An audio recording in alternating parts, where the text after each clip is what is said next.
Today I want to talk about how your brain works differently when you operate your business using workflows. If you run your real estate business using workflows, magical things happen. Before I get into that though, I want to tell a quick story to illustrate a point.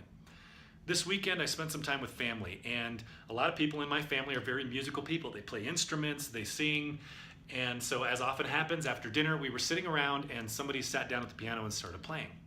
And one of my relatives leaned over to me and said, "Man, I wish I could play the piano like him." And I happen to know that she plays the piano. Maybe she doesn't play as well as he does, but she plays pretty well. And if I asked all of you, how could she go from playing pretty well to playing even better? All of us know exactly how to do that.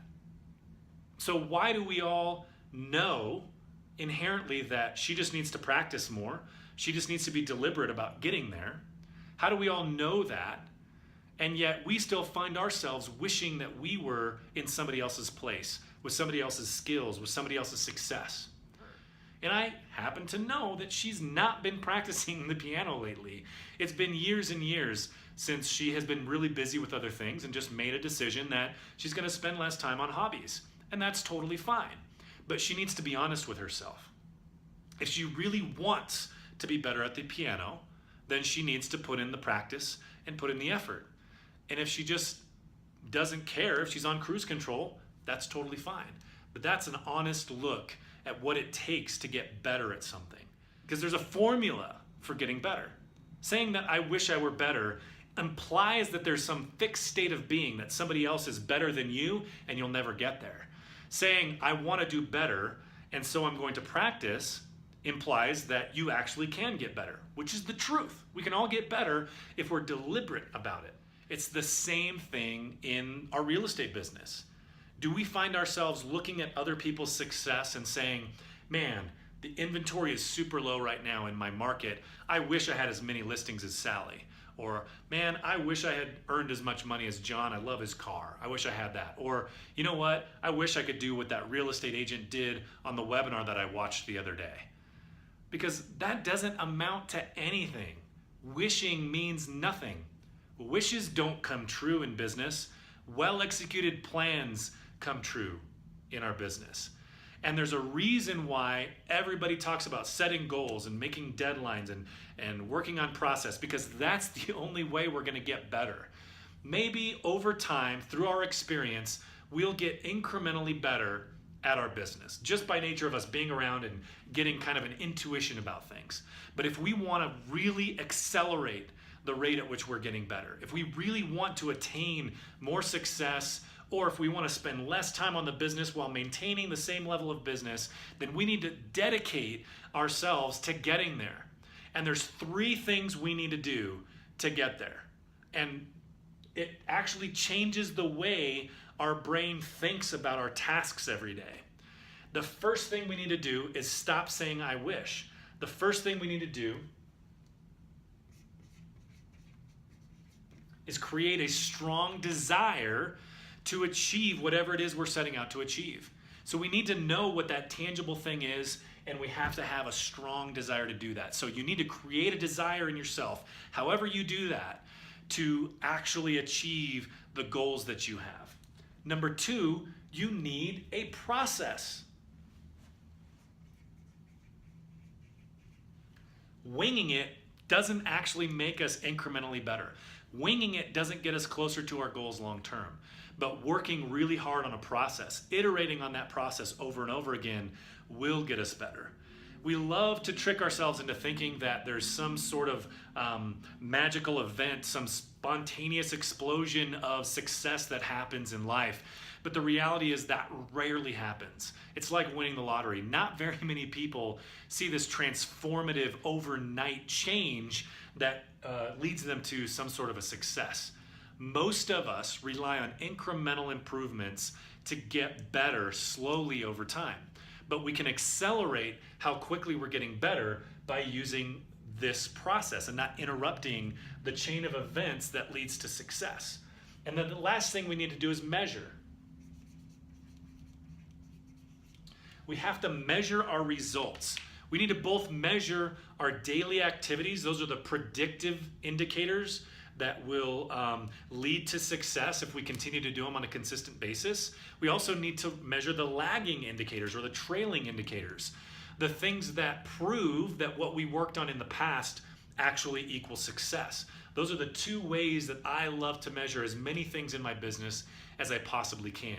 So lead generation activities are the leading indicators or the predictive indicators, and the money that comes out the funnel at the other end, or the transaction sides or the volume or however you want to measure it, that's the trailing indicator that reports the success of my previous activities. And when we do things this way, our brain actually shifts how it looks at achieving our goals. It shifts how it looks at that incremental progress. No longer will we say, I wish I had as many listings as that person. We'll start looking at what is that person doing differently than I'm doing that's actually meaningful, that's actually contributing to the number of listings that they have. Look, it could be personality traits that you see in that person that you think is leading to the success, but those things can be nurtured and developed as well. Double down on the things that you're strong at and figure out ways to enhance yourself in the areas that you're weak. I know that all of us can get better than we are today. There's no such thing as a fixed state of being in life. Everybody can improve themselves. There are very, very few examples that I can think of that will actually hold you back from being twice as successful as you are, 3 times as successful as you are. There's always somebody else that's done it, and almost always you can trace it back to some sort of a process that they used to get there. It's not always evident on the surface to us, but I guarantee you when you pull back the covers, that process is there. So if you already have if you already have Realvolve, I want you to evaluate the workflows that you're using today and make basically a judgment call and score how effectively you're using those workflows. So do you have really strong workflows in place for converting new leads into clients? Do you have really strong workflows in place for managing your buyers, for managing your listings? And most importantly, do you have really strong workflows in place to make sure that you stay in touch with your past clients? That's one of the hardest things for us as salespeople to do, because it doesn't feel like an immediate return on our time investment, but it's so crucial over time to have workflows in place to make sure that we're consistently following up with our past clients. So give yourself a score on a scale of 1 to 10 in all of those areas, and figure out where you can really get better at that process side, and figure out what you need to measure better to get closer to the goals that you really want. And if you don't have Realvolve, if you've never used Realvolve before, I want to challenge you to start a 14-day free trial of Realvolve by clicking the button down below. It'll start a 14-day free trial of our system, no credit card required.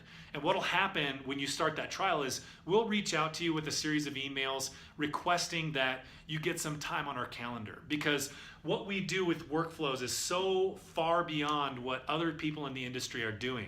These workflows can feel like another person that you're working alongside. It shortcuts a lot of the tasks that you're doing, makes you so much more efficient, and holds you accountable to this process that you've decided you want to follow through on.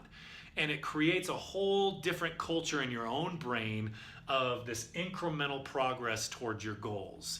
And we'll walk you through how other agents are using workflows, and we'll help you diagnose which areas of your business need the most improvement in the short term, and we'll fill those weaknesses in with some workflows. I hope you really enjoyed the training today. Give me some feedback in the comments below. Let me know what else you want me to talk about on the next one. Hope to hear from you soon. Bye for now.